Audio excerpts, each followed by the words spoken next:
줄여서 페타라고 부르는 이 단체는 미국 버지니아주에 본부를 두고 있는 동물보호단체입니다. 1980년 잉그리드 뉴커크라는 여성이 설립한 이 단체는 동물보호라는 큰 목적을 가진 채 활동하며 회원수만 해도 자그마치 전 세계 200만 명이 넘을 만큼 실로 어마어마한 규모입니다. 이들이 추구하는 목표는 크게 동물은 먹기 위한, 입기 위한, 실험하기 위한, 오락을 위한 수단이 아니라는 것을 중점에 두고 4가지의 분야와 영역에서 동물학대를 철폐하는 것인데, 이 4가지는 말 그대로 동물의 고기를 판매하는 식품산업이나 동물의 모피를 이용한 의료산업, 그리고 각종 동물 실험이나 영화와 드라마 같은 엔터테인먼트 산업을 말합니다. 그런데 이들은 표면적으로만 보면 동물보호라는 사명감을 가지고 활동하고 있긴 하지만 성향이 너무 극단적이다 보니 쉴 새 없이 논란을 끌고 다니는 문제의 단체이기도 한데, 동물보호를 위해 동물을 학대하다시피 하는 동물원을 고발하거나 금전적인 지원을 통해 멸종위기에 처한 동물을 보호하는 등 좋은 일을 하는 경우도 많지만, 게임에서 동물을 죽이는 장면을 지적함과 동시에 동물에 대한 폭력을 유발한다며 회사 측에 수정을 강요하거나, 육식을 하는 사람들을 비난하며 일방적인 채식을 강요하는 등 자극적인 방식과 행동으로 반감을 사는 경우도 많습니다. 특히 이러한 페타의 잘못된 동물 사랑은 의도한 것인지 몰라도 크고 작은 여러 사건 사고들을 몰고 다니기도 하는데, 이번 영상에선 페타와 관련된 수많은 사건 사고 중 유난히 화제가 되었던 3가지의 사건들을 소개해드리겠습니다. 첫 번째 사건은 페타와 관련된 가장 유명한 사건이라고도 할 수 있는 랜디 존슨과 비둘기 사건으로 2001년 3월 24일 펼쳐진 애리조나와 샌프란시스코의 미국 프로야구 시범 경기에서 벌어진 사건입니다. 당시 최고의 투수였던 애리조나의 랜디 존슨은 타석에선 샌프란시스코의 외야수 켈빈 머레이를 상대하고 있었는데, 랜디 존슨이 던진 공이 그의 손을 떠나는 순간 공이 마주한 건 타자의 방망이도 포수의 글러브도 아닌 날아가던 비둘기였습니다. 괴물들만 모인다는 메이저리그에서도 손꼽히는 강속구 투수였던 랜디 존슨이 던진 이 공의 속도는 무려 156km였으며 공에 맞은 비둘기는 당연히 현장에서 즉사했습니다. 의도치 않게 비둘기를 죽인 랜디 존슨은 죄책감과 충격 때문에 그대로 강판되었고, 보기 힘든 진귀한 장면에 현장에 있던 관중은 물론 TV로 보던 사람들까지 모두 깜짝 놀라던 순간이었습니다. 야구장은 보통 천장이 뻥 뚫려 있는 구조다 보니 새를 포함한 야생동물들이 경기에 난입하는 것이 꽤 흔한 경우긴 하지만, 이 사건처럼 날아가는 공과 날아가는 새가 충돌하는 경우는 말도 안 되게 희박한 확률입니다. 확률적으로만 봐도 무려 190억 분의 1 확률이라고 하는데, 우리나라 로또 복권의 당첨 확률이 814만 분의 1이고 미국 파워볼 당첨 확률이 대략 3억 분의 1 정도인 걸 감안하면 190억 분의 1이라는 이 확률이 얼마나 말도 안 되는 확률인지 체감되실 겁니다. 실제로 미국의 한 프로그램에서 최대한 이 사건과 비슷한 환경을 만든 뒤 비둘기와 같은 속도로 생닭을 날리며 실험했지만 수천 마리 이상의 생닭을 날렸음에도 단 한 마리도 맞지 않았다고 합니다.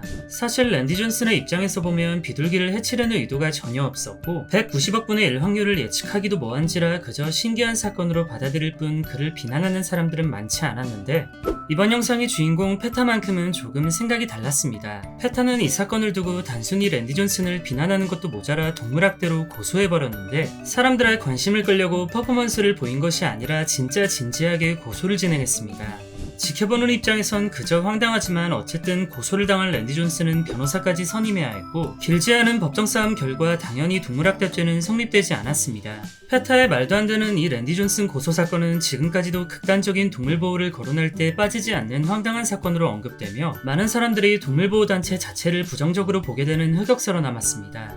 그런데 2023년 이 190억 분의 1 확률을 뚫고 비슷한 사건이 또 한 번 일어나 화제가 되었는데, 비록 경기가 아닌 연습 투구 중이긴 했지만 랜디 존슨 때와 마찬가지로 날아가는 새와 공이 정확히 충돌하는 사건이 있었습니다. 더 놀라운 건 이때 공을 던진 잭 길런 선수의 팀도 랜디 존슨과 같은 애리조나라는 점으로, 한 번도 아니고 2번씩이나 이러는 걸 보면 애리조나라는 팀은 어쩌면 전생의 조류와 큰 원한이 있었던 것이 아닌지 살짝 의심됩니다.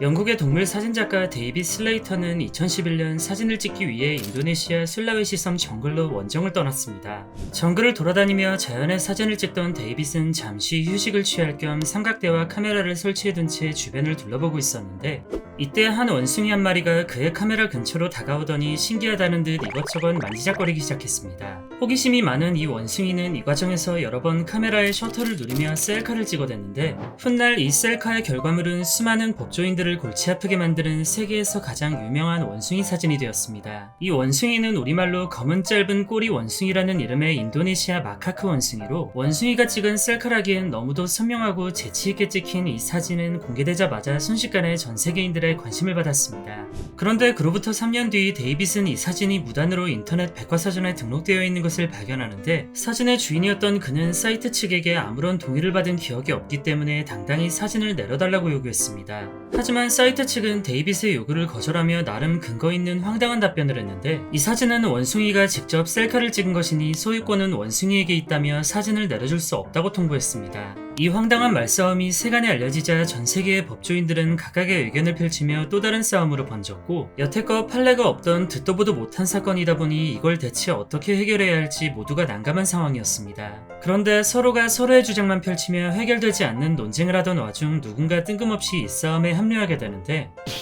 어느 정도 예상하셨겠지만 역시나 페타였습니다. 이 사건과 전혀 관련이 없는 페타는 갑자기 튀어나와 사진의 소유권은 원숭이에게 귀속되어야 한다며 데이빗에겐 권한이 없다고 주장했고 한술 더 떠 사진에서 발생한 수익을 원숭이에게 쓸 수 있도록 자기들을 소유권자로 지정해달라며 억지스러운 소송을 걸었습니다. 페타의 이러한 주장은 누가 봐도 어이없고 황당했지만 법이란 게 워낙 복잡하고 해석하기 나름이라 이 말도 안 되는 소송은 끝내 법정 싸움으로까지 번졌는데 소송은 생각보다 길어졌고 결국 데이빗은 싸우다 지쳐 사진으로 벌어들인 수익의 25%를 동물보호단체에 기부한다는 조건으로 합의했습니다. 혼자의 몸이었던 데이빗이 감당하기엔 페타라는 단체가 너무도 거대한 존재였기에 어쩔 수 없이 합의에 응한 것인데 그나마 다행인 점은 이 사건과 사진이 유명해지면서 심각한 멸종위기였던 마카크 원숭이는 사람들의 보호와 관심을 받아 개체수가 눈에 띄게 늘어났다고 합니다. 미국 플로리다엔 한때 고양이의 천국이라 불리는 카브들랜치라는 농장이 있었습니다. 이 농장의 주인은 그랜트라는 이름의 할아버지로 그는 전 재산을 투자해 30에이커의 땅을 구매해 이곳을 고양이를 포함한 동물들의 낙원으로 만들었습니다. 이곳에 살고 있던 고양이들은 모두 주인이 없는 유기묘로 무려 700마리가 넘었으며 그랜트 할아버지는 이 많은 고양이들에게 하나하나 이름을 붙여주며 매일 손수 먹이를 챙겨줬습니다.